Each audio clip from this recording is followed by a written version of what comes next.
कि नीट का जो रिजल्ट आया है अब की बार, उस पर सुप्रीम कोर्ट में 3 याचिकाएं पहुंच गई हैं और उसके बाद एनटीए बैकफुट पे भी आया है। तो आपका क्या मानना है कि ये सब कुछ क्या चल रहा है? देखिए सर, सबसे पहले तो मैं ये कहूँगा कि हर साल की कहानी है ऐसा। इस एग्ज़ाम से पहले हमारे पास कुछ पेरेंट्स ने बोला कि सर ऐसे ऐसे कोई बिहार से उनको बोला गया है कि आप बिहार में बच्चे को लेकर के आ जाओ, यहीं पर हम उनको स्कोर जो है ऐसा कराएंगे कि बच्चा सिलेक्शन हो जाएगा। कुछ पेरेंट्स थे, मेरे पास एक आधे का सीकर से भी कॉल आया कि क्या ऐसे बोल रहे, तो मैंने बोला कि मैं इन कामों में इन्वॉल्व नहीं होना चाहता, हमारा कोई इससे लेना नहीं, और मैं आपको भी सलाह नहीं दूँगा कि आप ऐसा कोई काम करो।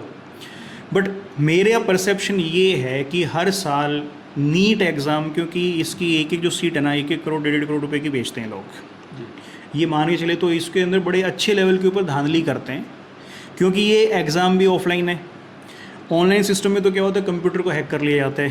ठीक है, पिछले साल की हम बात करते हैं तो AIEEE का जो एग्ज़ाम, IIT मेंस का जो एग्ज़ाम है, उसमें कोई एक गिरोह था जो सोनीपत साइड पे काम कर रहा था। ठीक है, उन्होंने कंप्यूटर हैक किया और वहीं से बच्चों को क्या कर दिया, बच्चे के मार्क्स अच्छे आ गए। लेकिन क्योंकि ये एग्ज़ाम ऑफलाइन है, इसमें से सिस्टम होता नहीं है, तो ये क्या करते हैं, बच्चों को जनरली स्लिप्स भेजते हैं। आपने पेपर को सोल्व कर दिए और उसकी स्लिप्स क्या करेंगे, बच्चे को भेज देंगे। या फिर कुछ बिहार के जो गैंग्स हमें सुनने में आते हैं, वो क्या करते हैं कि बच्चों ग्रुप्स ले जा करके बैठा देते हैं, कहीं किसी स्कूल में बैठा दिया, किसी होटल में बैठा दिया, और एक दिन पहले बच्चे को पेपर क्या करा देते हैं, रटवा देते हैं। ठीक है, फिर बच्चे क्या करें, स्कोर, बच्चे के पास सोल्ड पेपर होते हैं। अब इसमें मैं एक बात बोलना चाहूँगा, देखो 720 नंबर जिस बच्चे के, उसके ऊपर हम बस उसका बैकग्राउंड चेक कर सकते हैं कि उसका कितना अच्छा परफॉर्मेंस बच्चे की पहले रही है। क्योंकि 720 में से 720 स्कोर करना मीन्स एक्स्ट्रा ऑर्डिनरी है। कितना ही ईजी पेपर क्यों ना आएगा, बच्चा फिर उसमें कोई ना कोई सिली मिस्टेक ही कर सकता है। बट मैं आपको एक पॉइंट मेंशन करना चाहूँगा, अगर मान लो किसी बच्चे का 705 नंबर का स्कोर आया, 705 की हम बात करते हैं जी, इसका मीनिंग क्या है कि बच्चे ने 3 क्वेश्चंस गलत किए हैं, सिंपल सी बात है। अब मैं आपको एक पॉइंट पूछूं कि सर 2 × 2 कितना होता है, तो आप भी आंसर 4 करेंगे, मैं भी 4 करूंगा। अगर यही क्वेश्चन हम 10 बच्चों से पूछेंगे तो हर किसी का आंसर क्या होने वाला है, 4 होने वाले हैं। तो 720 में क्वेश्चन मार्क क्यों नहीं कर रहा हूँ, सब ने सारे क्वेश्चन ठीक किए हैं। बट अगर 705 नंबर जितने स्टूडेंट्स के, अगर आप उनकी OMR को उठाओगे, मैं इसको ठोक पीट के बोल सकता हूँ इस बात को। अब मेरे से किसी ने क्वेश्चन पूछा कि 2 × 2 क्या होता है, मैंने आंसर किया 5। हो सकता है मेरी नॉलेज नहीं है, मैं गलत आंसर कर रहा हूँ। आपसे पूछा गया 2 × 2 क्या होता है, आपने भी आंसर किया 5। 10 बंदों से पूछा कि 2 × 2 क्या, और सबके सब आंसर क्या कर रहे हैं, 5 कर रहे हैं। इसका मीनिंग उन सबको किसी ने गलत सिखाया कि 2 × 2 5 होता है, 2 × 2 4 नहीं होता है।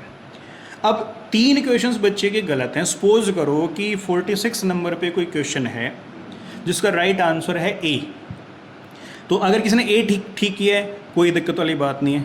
अब 3 ऑप्शंस गलत बनते हैं, B, C और D। अगर 705 पे मान लो सब बच्चों ने B को ही रॉन्ग जो है अटेम्प्ट किया है, इसका मीनिंग सबके पास सेम स्लिप आई हुई थी, जिसमें जो गलत आंसर तो क्या मार्क था आपका, B था, और सबने किसको मार्क कर दिया, B को मार्क कर दिया। ये एक पूरी प्रोबेबिलिटी है जो मेरे को दिखता है कि गलत क्वेश्चन का आंसर भी सब ने, क्योंकि चीटिंग से किया तो सब ने सेम मार्क किया होगा, जिसकी प्रोबेबिलिटी नेग्लिजिबल होती है। मेरा मानना है कि हर साल 10% स्टूडेंट्स जो है मेडिकल एग्ज़ाम में जाते हैं वो फेक जाते हैं। जो 10% मान के चलना, 2000 बच्चे जरूर ऐसे होंगे। अगर 20,000 मान के चलते हैं, 20,000 से लेकर 40,000 गवर्नमेंट सीट्स हैं, तो 10%, क्योंकि एक एक सीट जो ये गिरोह काम करते हैं ना, 1 करोड़ 1.5 करोड़ 70 लाख इसमें सीट्स को सेल करते हैं। आपको बता दो एक बात, अभी एक हमारे पास मतलब व्हाट्सएप पे आया हुआ था कि कोई स्टूडेंट है, मैं just let me check, student जो है उसके 705 मार्क्स हैं। अब नाम भी बता दीजिए। मैं नाम बता देता हूँ, ये मेरे पास, आप इसको एक बार कैप्चर कर सकते हो।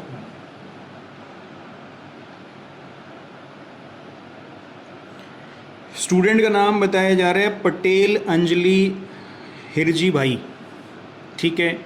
रोल नंबर है 2701020312, एप्लीकेशन नंबर है 240411933812। इसका स्कोर है 705 नंबर। अब 705 नंबर का मीनिंग हमें पता है कि कितना ब्रिलियंट स्टूडेंट इसको होना चाहिए।